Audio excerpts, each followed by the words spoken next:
This time around on Author's Corner, wow, this woman is such a prolific writer, and there's so many interesting things about her life. I could probably talk to her for 3 hours. Her name is Lady Kimberly Motes Doty, and she is the author of 50 books. We're talking about divine guidance, connecting with God's voice. And you think about that, and there's some really interesting subtitles and text to that too. Soulful reflections, empowering prayers for a transformed life. Who does not want that? Lady Kimberly, thank you for coming on. Oh, thank you for having me. So 50 books, and I just cannot not touch on that. What got you down the path of writing in the first place? Actually having cancer and the pandemic, and being able to walk on the beach was all I could do. And so walking on the beach, these books just started flowing out of me. And so by the end of the pandemic, I had almost 30 books written. They just started pouring out of me. Wow. In this book, because it's a really direct title, what you're talking about, I love the part, even soulful reflections, empowering prayers for a transformed life. Is this a lot of what's come to you throughout your life? It is. Everything I've tried to do my entire life, and especially now that I'm retired, is to empower people to be the best that they can be. And everything I'm about is being divine and being close to God. So it just seems to fit. How tough is it now for people? Because, as you know, everybody's so connected to everything technology-wise, which doesn't mean it's a bad thing.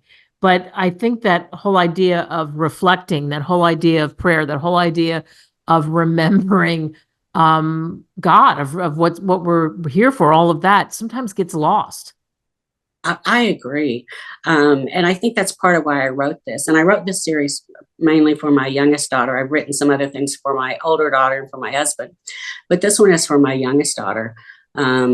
She moved down here when she got divorced. You know, the pandemic hurt a lot of people, and her family was one of them that it hurt.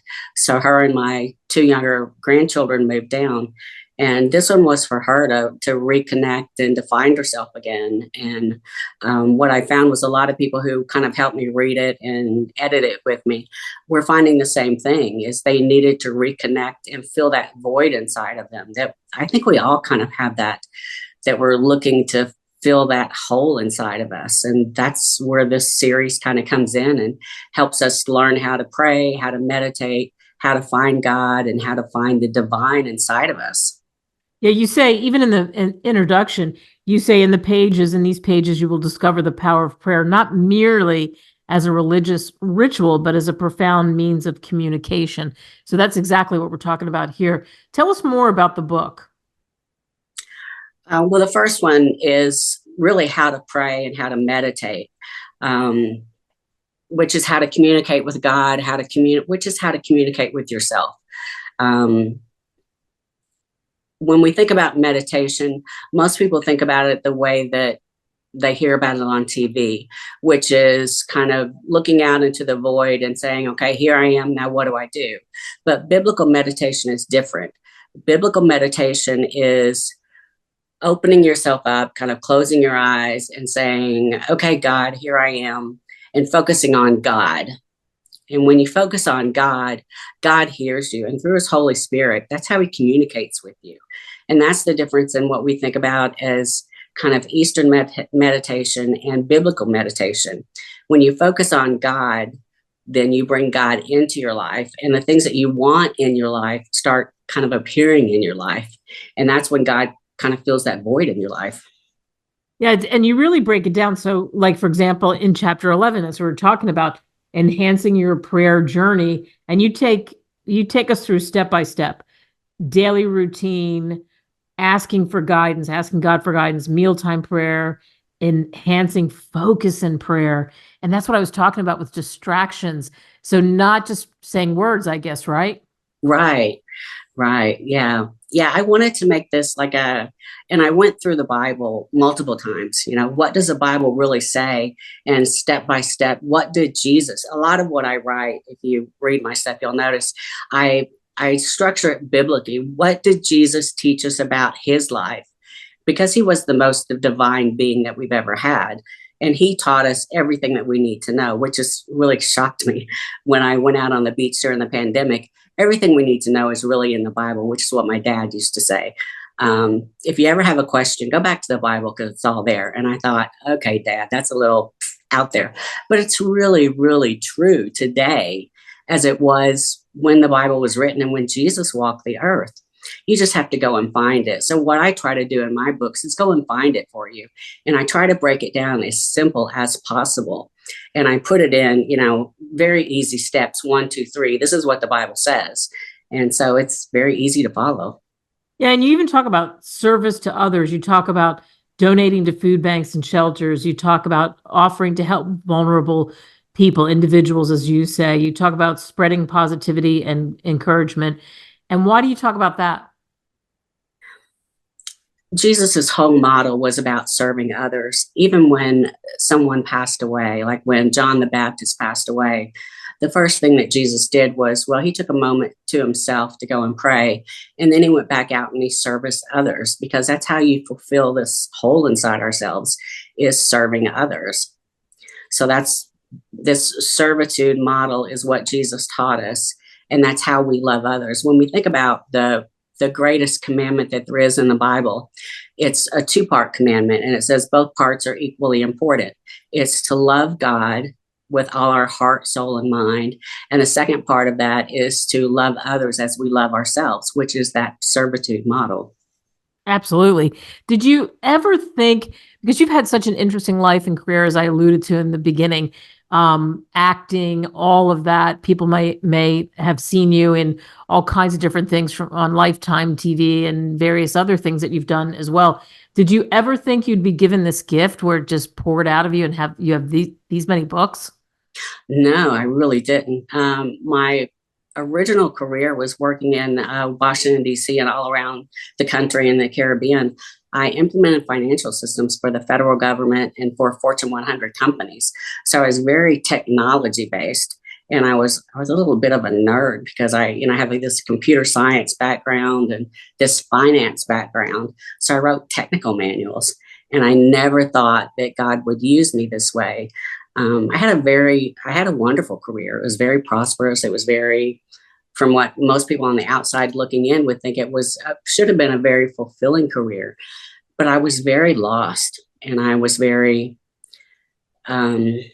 People used to tease me about praying. I always knew God was a very important part of my life, but I always felt this hole inside of me, like something was just missing. And it wasn't until the pandemic, like I said, when I had cancer coming into the pandemic. And so I went into my healing phase right as everything was locking down. So it was one of the most loneliest times of my entire life. And so as I'm out, walking on the beach, and I am just bawling my eyes out because it's hard to heal when you're all by yourself. And it was just, me and my husband here. My daughters were all up north, one in Virginia, one in Pennsylvania. And the rest of my family's, scattered around the country. So they're out there, and here in, the Florida area, all we could do was really go to the beach. So I'm walking on the beach, and I'm, bawling my eyes out, and I'm crying to God. And for me, I felt like I was just waiting to die. I didn't know what else to do. And the pandemic felt so horrible for all of us. And, here I, was trying to figure out how to heal from cancer. And cancer is one of those things that it feels so devastating anyway. And so I'm bawling my eyes out on the beach going, God, what's next? Do I just die now? What happens?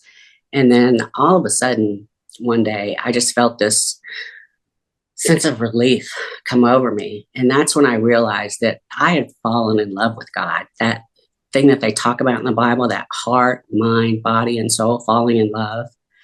I had never experienced that before. And then all of a sudden, everything just fell into place, and I felt this peace come over me. And then these books just started pouring out of me, just full of love and compassion. And people started coming up to me, and they were like, you have this light about you, this look about you. And I've seen you out here crying before. And I'd seen other people crying out there too. There's a lot of people that cry on the beach, which was very surprising to me. But, and then people started coming up and talking to me, and I had a life coaching certification. So I started kind of applying those principles and pulling, different things out of them.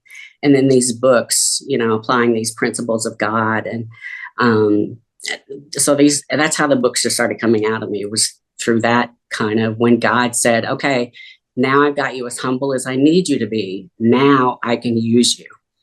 And so that's when he started using me, and these books just started pouring out of me. So when people read this book or read any of your other books, what do you hope they take away? And I think you're saying it. Inspiration, empowerment, that sometimes when you think you're at the very lowest point in your life, it's when God is putting you where he needs you. I'm going to cry. He's putting you where he needs you so he can actually use you. And he's actually building you up. Wow. Again, so well said. And again, this book or any of the other books you can get on Amazon, Barnes and Noble, Divine Guidance, Connecting with God's Voice. We're talking about soulful reflections, empowering prayers for a transformational life. And we certainly have broken that down. Lady Kimberly Motes Doty, what an honor to talk to you. What a thrill. I think you're really inspiring. Oh, thank you so much. I'm so honored to be here. Thank you for coming on. Yeah, what a story. And I like that it all just kind of poured out of her, right? So she talks about, you heard there, about meditating, about tuning in, hearing that voice, what kind of topics can you explore? And she's got them all in the book, which you can get any of her books on Amazon or Barnes and Noble. Visit us at www.greatwritersmedia.com. Email us at info@greatwritersmedia.com or call us at +1 877 556